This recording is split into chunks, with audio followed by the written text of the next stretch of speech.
આજે 27 જાન્યુઆરી સોમવારે માર્કેટ તો નેગેટિવ ખુલવાનો અંદાજ છે, પણ તો પણ અમુક શેર છે કે જેમાં તમે મુવમેન્ટથી કમાઈ શકશો.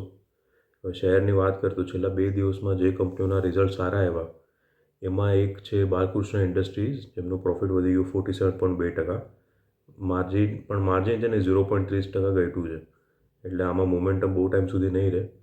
પણ યસ બેંકનો પ્રોફિટ વધ્યો છે 164%, અને આનો તો શેર ભાવ બી ઓછો છે, એટલે આમાં કદાચ પોઝિટિવિટી જોવા મળે, પણ આ બી લિમિટેડ હશે, કેમ કે આમની એનપીએના બગડી છે સુધરી છે. એનપીએ એટલે નોન પરફોર્મિંગ એસેટ. હવે બીજી બાજુ આઈસીઆઈસીઆઈ બેંકનો પ્રોફિટ 14.8% વધ્યો છે, અને એમની એનપીએ બી ઘટી છે, એટલે કદાચ એમાં પોઝિટિવિટી જોવા મળે. આવી જ રીતે ડીએલએફનો પ્રોફિટ વધ્યો છે 61%, 61.5%. એનટીપીસી ગ્રીન એનર્જીનો 52.3%, અને શક્તિ પમ્પ્સનો પ્રોફિટ વધ્યો છે 130%. એટલે આજે આ બધા શેરમાં તમને પોઝિટિવિટી જોવા મળી શકે. હવે જે કંપનીઓના રિઝલ્ટ સારા નથી રહ્યા એમાં છે જેકે સિમેન્ટનો એમનો પ્રોફિટ ઘટી ગયો 33.2% ડિસેમ્બર ક્વાર્ટરમાં.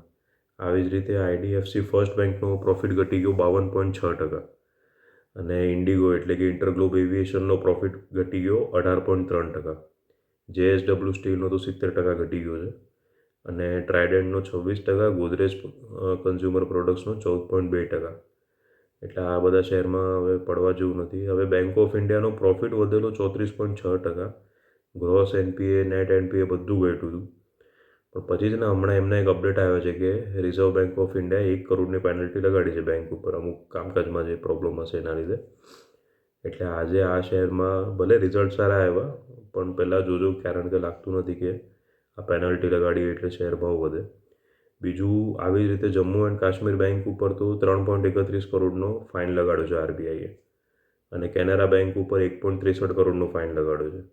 હવે આજે તો પાછા કેનેરા બેંકના રિઝલ્ટ બી છે, એટલે જે રિઝલ્ટનો હાઈપ હતો એ આરબીઆઈએ બગાડી દીધો કેનેરા બેંકના કેસમાં. જે શેર ભાવ વધશે નક્કી જ છે એવામાં છે આજે કેઈસી ઇન્ટરનેશનલ, કારણ કે power grid corporation of India પાસેથી એમને 1445 કરોડના ઓર્ડર્સ બધા મળ્યા છે. આરપીપી ઇન્ફ્રા એમને બી ગ્રેટર ચેન્નઈ કોર્પોરેશન પાસેથી 87.56 કરોડનો પ્રોજેક્ટ મળ્યો છે, વર્ક ઓર્ડર મળ્યો છે.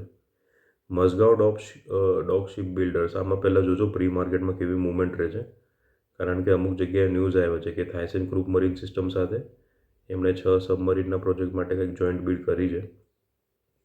એટલે બીજી કંઈ ડિટેલમાં કંઈ છે નહીં, શું વેલ્યુ છે શું નહીં, એટલે પહેલાં શેરમાં મૂવમેન્ટ કેવી રહે છે એ જોજો.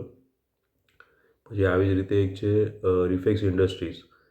હવે એમની પણ જે સબસિડિયરી છે એમને છે તે ટોરેન્ટ સોલાર પાવર પાસેથી અમુક સપ્લાય કરવાનું ઓર્ડર મળ્યો છે. ડબ્લ્યુટીજી છે, પછી ટ્યુબ્યુલર ટાવર્સ, બધું ટેકનિકલ છે. આ બધાનું સપ્લાય કરવા માટે ટર્મ શીટ ઉપર સાઇન કરી દીધી છે, એટલે આ શેરમાં બી આજે પોઝિટિવિટી જોવા મળી શકે. સીગલ ઇન્ડિયામાં બી તેજી જોવા મળશે, કારણ કે પંજાબમાં એક રોડ પ્રોજેક્ટ માટે કંપની લોએસ્ટ બીડર બની છે. એનએચએઆઈનો એક પ્રોજેક્ટ બીડ હતી.